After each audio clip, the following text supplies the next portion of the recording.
محجن ابن عدرا رضی اللہ تعالیٰ عنہ روایت کرتے ہیں،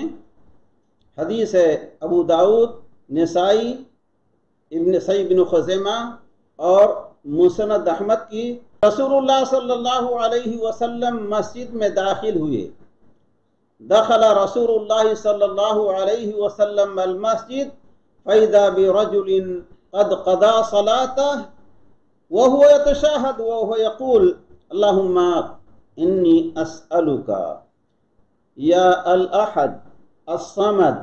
الذي لم يلد ولم يولد ولم يكن له كفوا أحد أن تغفر لي ذنوبي إنك أنت الغفور الرحيم۔ رسول اللہ صلی اللہ علیہ وسلم نے مسجد میں داخل ہوئے تو دیکھا ایک آدمی نماز پڑھ رہا تھا اور نماز کے خاتمے پر تھا، تشہد میں تھا، اور دعاؤں کے ساتھ کہہ رہا تھا کہ اللہ میں تجھ سے مانگتا ہوں، اور پھر اللہ رب العالمین کا صفات، الاحد، الصمد، الذی لم یلد، اللہ جو اکیلا ہے، بے نیاز ہے، جو جنتا نہیں ہے اور نہ جنا گیا ہے اور نہ اس کا کوئی شریک ہے، اے اللہ ان تغفر لی، اسألک ان تغفر لی، میں تجھ سے سوال کرتا ہوں کہ تو میرے گناہوں کو بخش دے، تو اس لیے کہ تو بڑا ہی بخشنے والا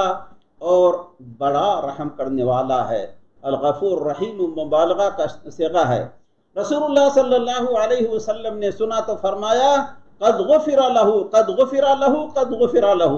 اس کی بخشش ہو گئی، اس کی بخشش ہو گئی، اس کی بخشش ہو گئی۔ اس نے اللہ رب العالمین کی اسماء اور حسنہ اور صفات علیاء کو واسطہ بنا کر اللہ رب العالمین سے اپنے گناہوں کی معافی مانگی تھی۔